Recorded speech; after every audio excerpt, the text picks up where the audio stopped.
we definitely want to be like careful about what tours we do and all of that.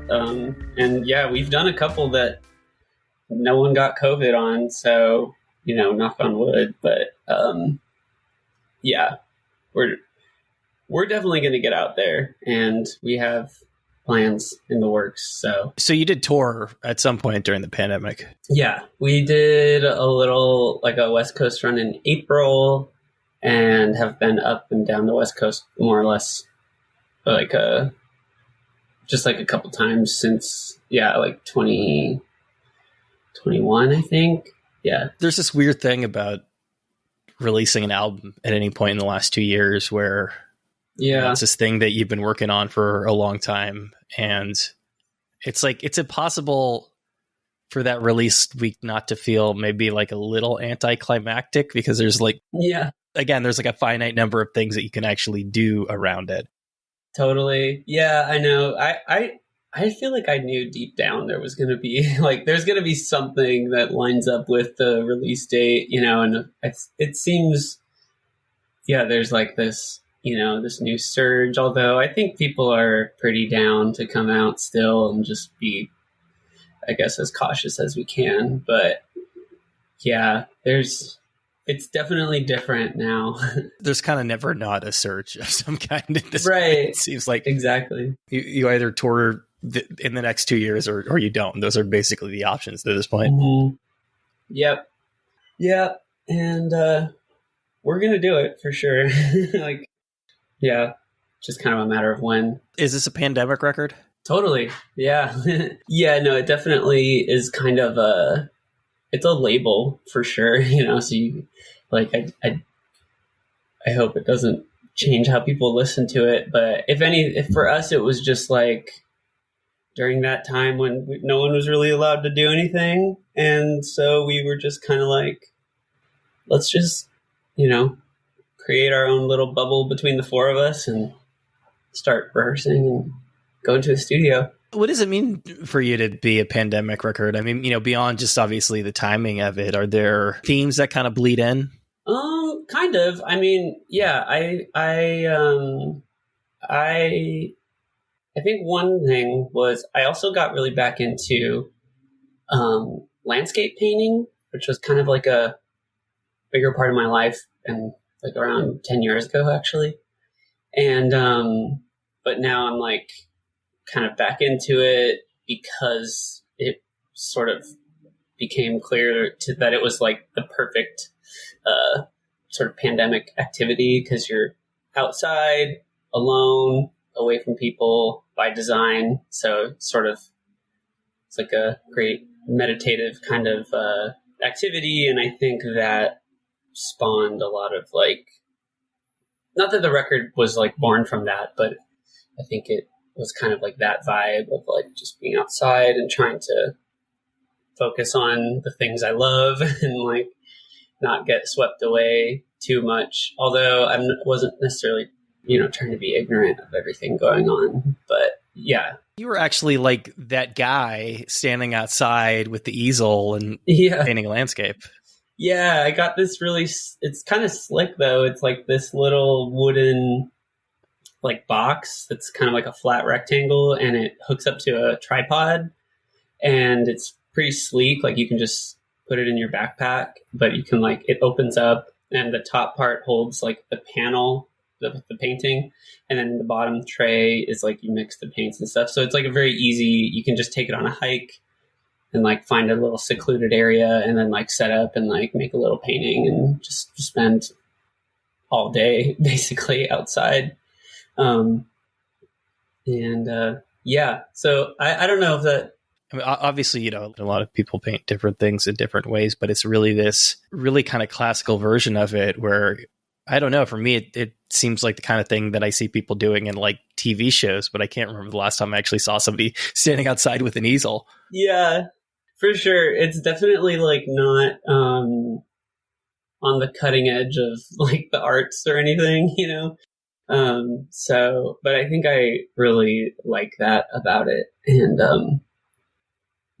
it's like, I feel no pressure to make anything that's going to be like on the frontier of like what's going on in the art world or anything. Like, I think it's just kind of like a great way to like be in the world and like look at something and just really study it and like be a part of it and interact with it. Do you feel that sense of obligation to be, you know, as you said, on the cutting edge when it comes to music?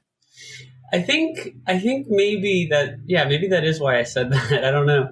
Might be more of a subconscious thing or something. It sounds like it's like, oh, this other thing that I'm doing is kind of relieves the pressure from, you know, the main thing. I think that's probably true because, like, with the music, I think we do try to, like, push it. And I think I do that in my painting as well. I try to always be, like, trying new stuff and things that I'm excited by or inspired by. I try to, like, co-opt that into my own thing. But, yeah, with music, there's a lot of, like, I also think with music, there's a lot of time spent not making music, but it's still part of doing music, where you're kind of like, you know, the mixing, mastering, pitching it around, or, you know, getting all the other stuff made and doing interviews. Exactly. Which, I mean, not to say I dislike it at all, but it's just like, it's not the reason anyone gets into making music. Yeah. Although I do think it's important to understand the people behind the things that you make. And I think it enhances your understanding. Sure, but like when you're a kid and you're like, one day I'm going to make a record, it's not like, hey, one day somebody's going to interview me on a podcast about it. Yeah, I guess not, but, you know. Are you saying that there aren't the same kinds of trappings around painting? I think there probably are, but I'm just like not in that world really. Though I have thought about, you know, trying to like get more into like the gallery scene or whatever. You know, for me, it's just something that I really enjoy doing, and it's and music is the same way, but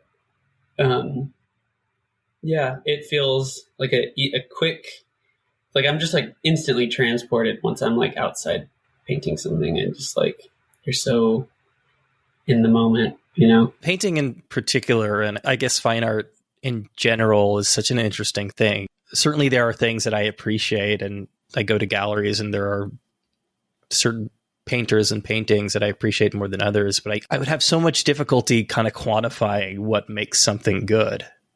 Yeah, totally. I do too. It's like, it's so, you know, there's yeah, I don't know what makes art good. I guess if it feels true or something. That sounds kind of pretentious to say though, because it's like, who's to say what is, you know, true or not true to any one person. And it's interesting too how you have to have, like, in any art form, you have to have really sort of strong opinions about subjective things, because if you don't, then you sort of get pulled around by other people that just have stronger opinions than you. And they, you know, it's like, no, you shouldn't compress drums that way. You have to compress them this way. And you're like, oh, okay, I guess that's how I have to do it. Or whereas the opposite is like, you know what, screw you. Like, this is how I like my drums, and or you know, that kind of thing. And so, yeah, I don't know. I guess if something if it resonates with you, then that's a good sign. Or maybe that's like the sign. I'm sure you've heard the I don't know if it's an idiom or what you call it, but the phrase that like, if it sounds good, then it is good. Where it's kind of like, you know, you can study chord relationships and note relationships, and all of that is a very useful tool. But like, just because you have knowledge about that, or how to mix colors and what colors go together and what compositions work best and that kind of thing, those are certainly valuable things to know. But those are like, I've heard it said that those are descriptive rather than prescriptive for what good art is. And ultimately, the good art is like the thing from which all those flow from. It's not because there's these like agreed upon rules of like, a good painting has this, this, and this, or a good song has these, you know, the holy trinity of whatever it is. It's like, if it sounds good, it is good. And then you can like dissect it from there and try to figure out what makes it good. Well, I'm going to answer your cliche with another cliche, which, and this is something that I hear particularly in reference to fine art, but it obviously applies to music as well. But the idea of learning the fundamentals so that you can break them. Yeah, absolutely. I think it's true that you can't break the rules as effectively if you don't understand why they're kind of there in the first place. So yeah, I think that is for sure like the horse which comes before the cart of whatever I said a few seconds ago. Like, but yeah, I don't know. I mean, no, I do think that is true, because you kind of like, there's a certain point where your artistic or musical vocabulary is so limited that you just need like, you need to figure out like a few more words, and then you can start putting together some really cool stuff. But like, yeah, you kind of, there's a sort of that threshold. It's hard to like know how far is too far though sometimes. Every once in a while you land on like a really great piece of outsider art, but whether it's painting or the Ramones, exactly, where it's just like, for whatever reason, it hits the zeitgeist just right and it resonates. Yeah, totally. Yeah, it's interesting when you're learning those like fundamental things. It's very satisfying and very exciting, and you're like, oh my god, I'm learning this. This is awesome. I can totally do it. But then like, yeah, I don't know. There's I guess it's kind of like if you have 3 chords and you can write a Ramones song and you're the Ramones, and I don't know, I'm sort of losing the train here, but I think it takes confidence, I think. I don't know. There's like this certain, I think it's kind of like what I was saying earlier too, like about like sort of having strong opinions about subjective things, because like I feel empowered, or I don't know. I think I feel more empowered than ever to like finally try to make, especially after doing this record, to try to maybe do another one or the next one like fully by ourselves. Which I know might be kind of like a weird thing to say, but I think this is sort of like a different part of my, I don't know, brain speaking or something, but like my relationship in Goon in terms of learning how to record and all of that, it's been this kind of journey of learning how to do things, doing them bad, and then like learning the proper way how to do things, but then like not kind of fully liking it that way, like still having like a weird preference towards some of the character that was in the quote unquote bad, improperly done sort of things. And so, yeah, it's kind of like now I feel equipped to break the rules even better, sort of, or I don't know. Hopefully that doesn't sound, or hopefully that makes sense. Not to put like a super fine point on it, but it sounds to me like you're describing the jump from the first record to the second record into the third record, where, if my understanding is correct, like the first record really was kind of a collection of home recordings. Yeah, that first record I think is kind of it's perfectly sort of encapsulates that exact thing where, we really wanted to do a full band, big record, and have it be, more hi-fi than the 2 EPs that had previously come out. And so but despite wanting that, we didn't have the money or any idea of how to like do it ourselves, but we still tried to. And it kind of was like, we mixed it once, and then we actually ended up mixing it again with our friend Max, and that's the final mix. And, it was like, it was a learning experience for sure. And, so I have like kind of a funny relationship, I guess, with that record. When you say we, where in the timeline does Goon become a proper band? Yeah. Well, I do think we were a band at that point, but it was like, yeah. So at that point, it was me and Caleb was on bass, Drew was on guitar, and Christian was on drums. And it was the four of us, and we were, playing shows, but like largely recording sort of like, a lot of overdubs, and I would like fully record some tracks, and then they would like overdub on certain parts and stuff. And it wasn't like I was trying to like shut them out of the process or anything. It was just sort of like, we were just kind of doing it as we went. And I kind of, at that point I would write a lot while recording, which is kind of something I try to do less now.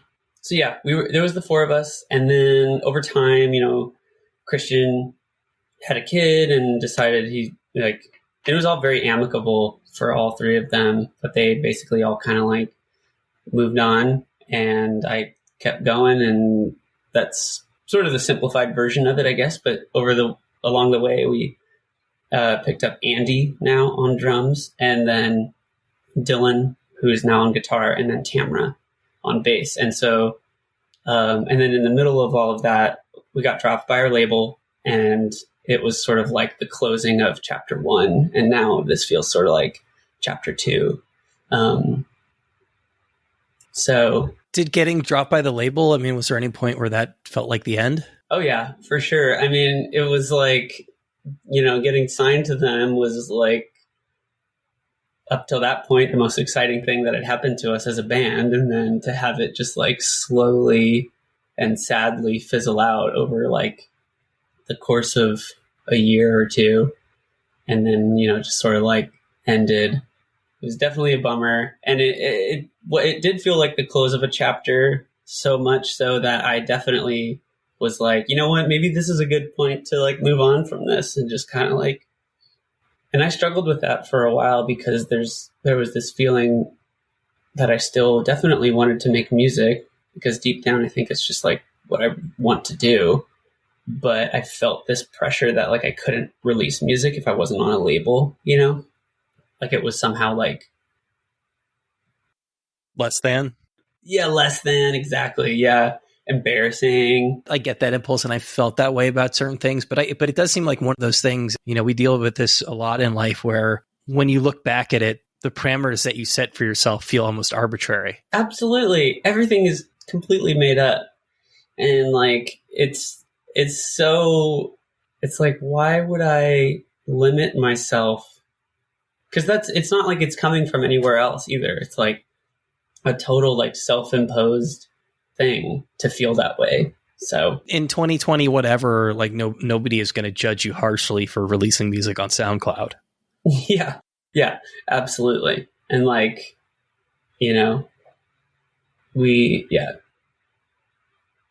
think we're really happy to be doing it independently now.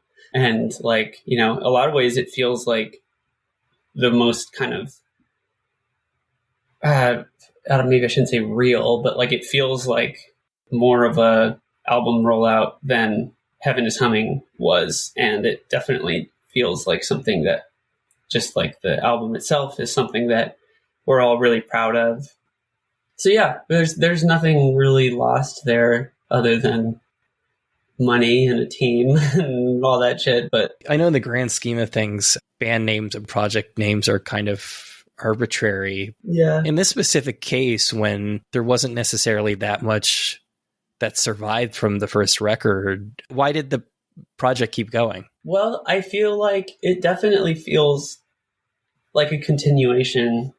In many ways, I kind of feel like this record takes a lot of stuff that I and we were kind of aiming at aesthetically and lyrically and just like sonically, even musical concepts that were like aimed at in the first EPs, where there's sort of like this mix of like rock and roll tunes with like synthy, kind of more lush, lo-fi textures. And that's always been sort of a theme, I guess, throughout. But there was even when we were doing Heaven is Humming, I had a desire to be less of a grungy band.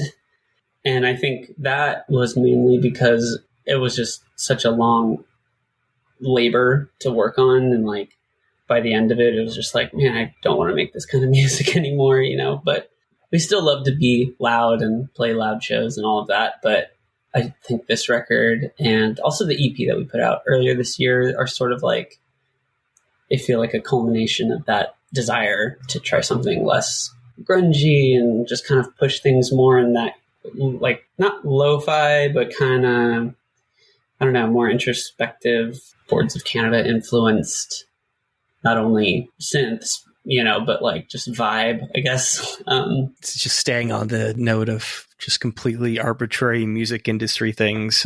Right. It was interesting that the team you're working with on press kind of labeled the band as an art rock band, because I'm trying to figure out like exactly what that means and if that makes sense to you, because like this new album especially, like it just, you know, and I mean this in the nicest way possible, it feels like a rock record. Yeah, totally. Yeah, I think I don't really know where that term came from. I think it's just kind of, you know, like all terms, like you said, there's sort of an element of arbitrariness to it. And I think at the end of the day, the point of naming, other than to be able to categorize things in some sense, the point of a genre sometimes is just to get people like interested in like enough to listen to it. Because like, you know, Goon's new rock record definitely doesn't intrigue as quite as much, but yeah, I know what you're saying. I mean, it is that. It's like it's a studio record, which is also something we've never done before. I wonder if that's like an artifact of the first record, because there's a certain sense in which if you're kind of learning the ropes in real time and figuring out how to be a band, how to make a record, it's just going to be less accessible. Like there's no way around it. Yeah. Like if you're as opposed to like knowing what you're doing in the studio or something like that. I know it's kind of a bad word in certain circles and I get it, but this is an accessible record in the way the first one isn't. That was on purpose for sure. We definitely I felt less of a need to like be so, you know, like bombastically putting forth this like all these disparate. It's almost like Heaven is Humming. Like we almost wanted it to be kind of pretentious and like give people whiplash. And it's like, oh, there's tracks like Snoqualmie, which is like so light and airy and has, you know, it's like an Elliott Smith song or whatever. And is that an intentional Twin Peaks reference? Yeah, I actually didn't know that that's where they filmed it when I first named it that. I learned of the place when we were on tour. Back then, went on this tour with this really great band called Young Jesus, and we canceled a show mid-tour because it was January 2017, actually, and there was like one of the worst snowstorms ever on the West Coast or something. So the one show that we canceled, we would have driven through Snoqualmie to go there, and so like seeing that name on a map, I was like, wow, that's a crazy name for a place. That's so cool. And so I sort of took it as like a metaphor for like my ending relationship at the time with my ex, and like this, and sort of represented this like place that you don't ever go, but you hear about. And then I later learned that it's like this hauntingly beautiful place where Twin Peaks was filmed. It's like, wow, that's cool too.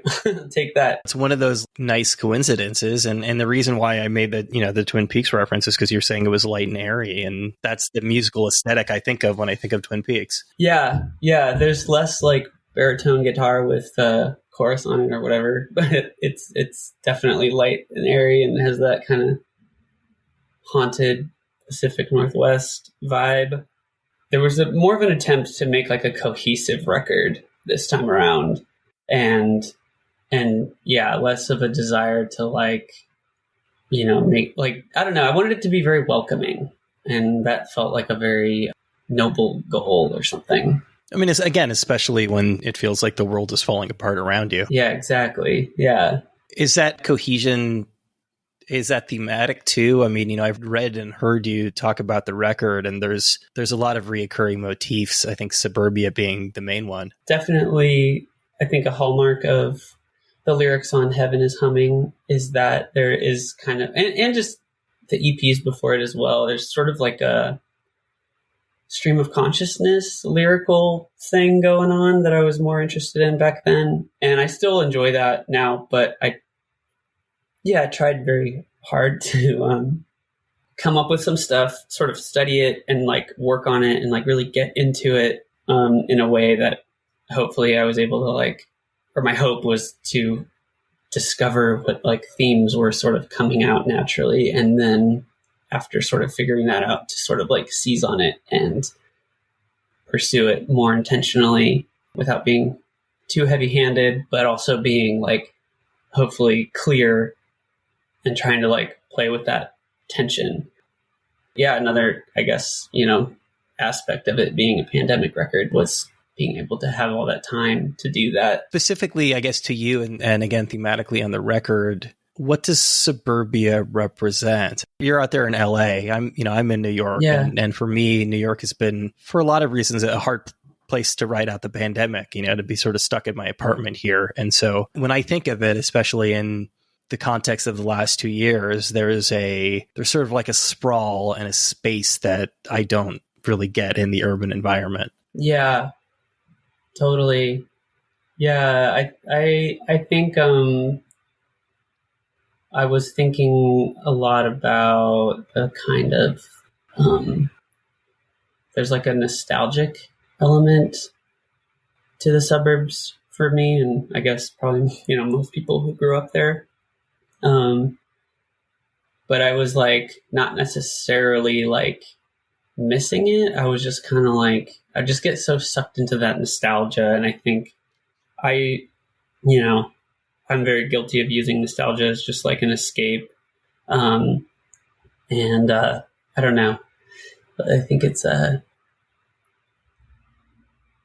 it's like it's an interesting thing to grow up in the suburbs, and there's sort of like I don't know, the sameness but different of all the houses and everything is so, it's nostalgic, but then it's also like, you get enough distance from it and you realize how like kind of there's like this weird melancholy to it, that everything's like copied and pasted like that, and is like so, nice, quote unquote, or whatever. Yeah, I don't know. I don't really know what the obsession is there, I guess. I just kind of, it felt, like a good thing to write about. Yeah, I mean, I think one of the things that makes nostalgia dangerous isn't really the right word, but I guess one of the sort of problematic things about nostalgia is we forget why we left that thing in the first place, and we forget all the things that we didn't like about it. And there's a reason why you ended up in LA and I ended up in New York. And, I grew up in the suburban East Bay, and I couldn't wait to get out of there. Totally. Yeah. And I think that's absolutely right. And I think maybe the nostalgia, like the aspect of nostalgia that I think keeps me coming back maybe is like, it's like some obsession with like, I don't know, like the passing of time and like, yeah, because you're right. There's like totally, like there's a reason why I left, and that's definitely not those aren't the things that are on the forefront of my mind when I'm like being nostalgic about it. So it's like worth remembering and trying to just like ground yourself as much as possible in like the present, and like, and that is actually a theme on the record as well. I think it kind of is more or most apparent in the song Ochre, which is like about just like trying to be mindful and present, and kind of battling the anxiety that can come from just like overindulging in nostalgia or whatever. Are you a meditator? Not technically, but yeah. Are you? I love this question because I ask it like fairly regularly, and it's interesting. Like I meditate, and I go in and out of it, and there are times in my life when it's easier to do than others, whether it's like just having the time to do it or that the anxiety is too high that I can't possibly just sit in silence for a while. But right. The answers that I really appreciated are the people who essentially say, yes, I meditate, but it's an entirely different version of it. Right. Yeah. I mean, I like, I honestly, I feel most present and sort of mindful when I'm either painting or playing music. And I, hope that doesn't sound too like, I don't, whatever, but it's true because, for music, it's like grounded in, like, music doesn't exist without passing of time and present moment. So sometimes I try to really like focus on that, how like it does have a sense of form and structure, but only through the passage of time. And so like it can only kind of exist in the moment or in the immediately preceding or about to happen moment or something. I'm basing this on 38 minutes that we've been talking, but also like, again, reading some of the, the interviews that you've done. I suspect that you're like me from the standpoint of sometimes being extremely difficult to not live in your own head. And, like and that's where anxiety comes in. And that's where depression comes in. That's when it becomes really difficult to be in the moment because, you're projecting down the road or you're thinking of like past slights or things like that. Yeah. When it comes to making art, how do you get out of your own head? Well, I feel like sometimes, making different kinds of art kind of like have different answers to that question. And at least for me, where like writing lyrics sometimes feels like going more into my head as a way of like, I don't know, sort of like exercising demons or something like on my own. It's like a way of like working through things that it almost feels like once I'm able to get it out onto a page, it somehow has less power over me or something. So I feel like that sort of is how it works for me lyric wise. But then for like painting, it's kind of like you're just in the moment focused on like shapes and forms and the relationships of different colors and shapes and forms and value as well. And like something about that, like that it's basically just playing around with shapes and colors is like, but the fact that like it's that, but then you're also putting in like a pretty intense amount of work and time into just playing around with shapes and colors. It just feels so serious and meaningful kind of in the moment. And not that it means it's more meaningful than like anything else necessarily, or that like what you're making is going to be of any worth.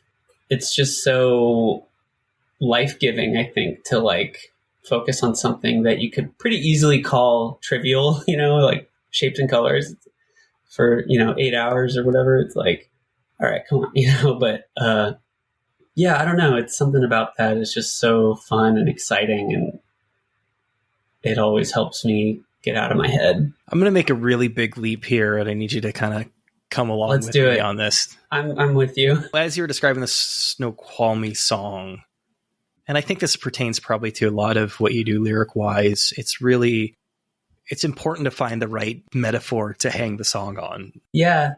And there's a lot of metaphor on this record. For sure. Is there a way in which abstraction in painting serves a similar function? And the function of metaphor, I think I get you that like a song needs some kind of anchor, either thematically or like a metaphor. Even more than that there are some things that for whatever reason you can't or don't want to say directly. Oh, yeah. And that metaphor, this is a way that songwriting or poetry can be effective, and this is a way that paintings can be effective, in that by finding the right symbol, by finding the right abstraction, by finding the right metaphor, that thing can almost be truer than you're capable of saying directly. Yes, absolutely. 100%.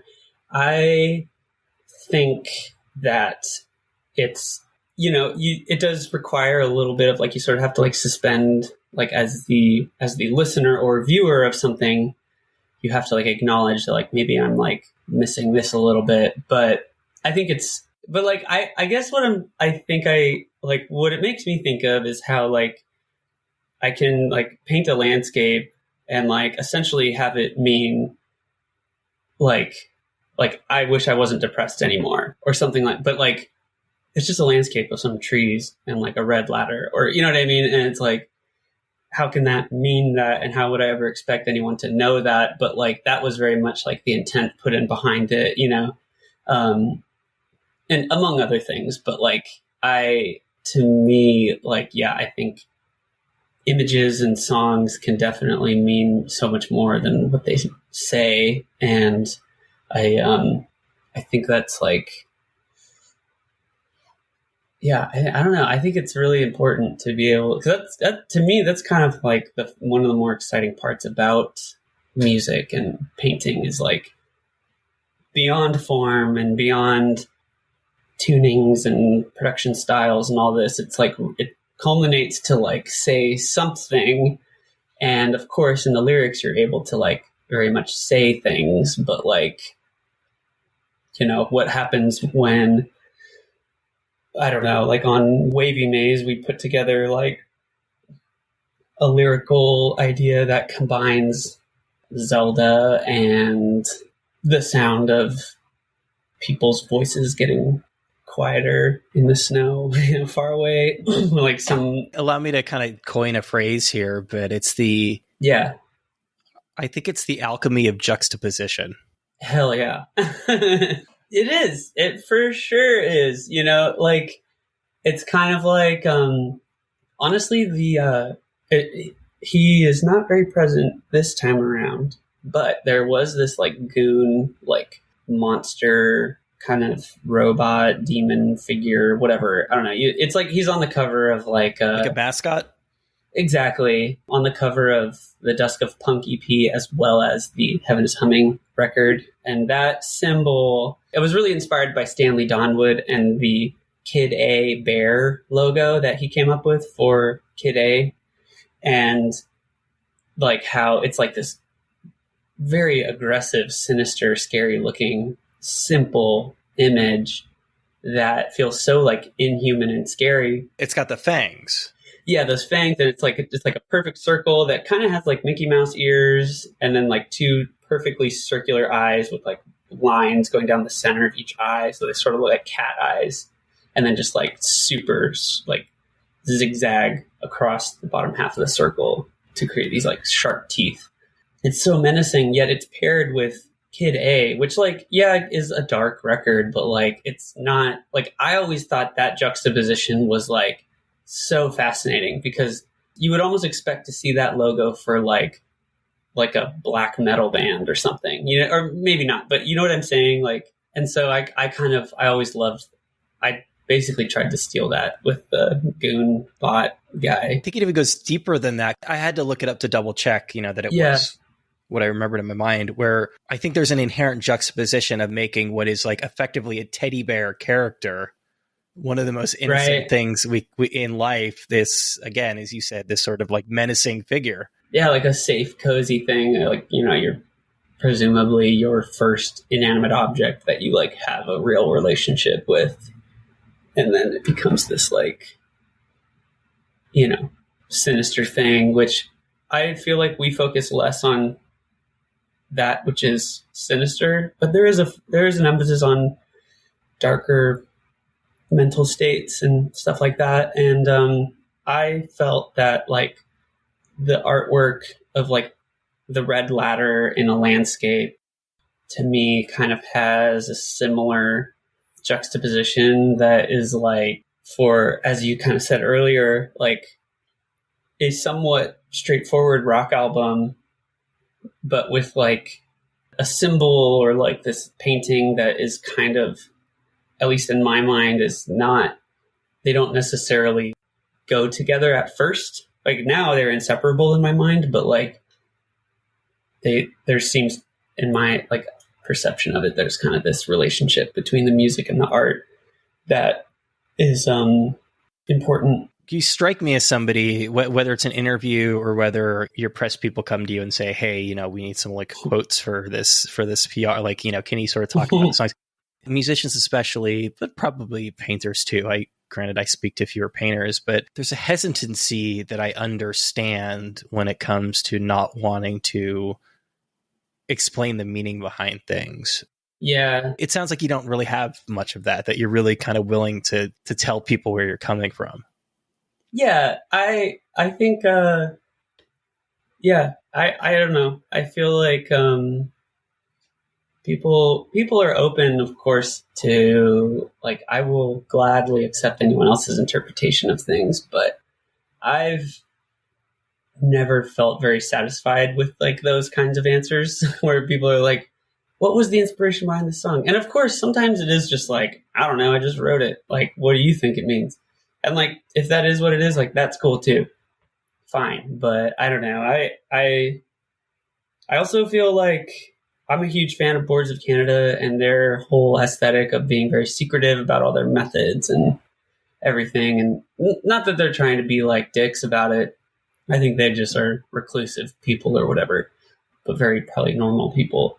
But I've always felt like if someone wants to know something, like I'm more than happy to like, you know, at least tell my perspective of it. And maybe I'm informing too much. I don't know. I think the fear, this is sometimes true, but not always. But the fear is that maybe some of the magic goes away when you talk about it. Yeah. I don't know. I remember like Van Gogh always was like a huge like thought that like that you should know as much as you can about the artist. The man painted an incredible number of self-portraits. Yeah, there you go. Yeah. And, you know, by knowing more about him, we're even more able to appreciate the like incredible genius of his work. And, you know, that's not, you know, it's true of so many artists. And so I subscribe to that wholeheartedly. Was Van Gogh the like an original influencer in that like he was always taking selfies? Yeah, probably. Yeah. But I guess not from the standpoint of like not of actually being recognized during your lifetime.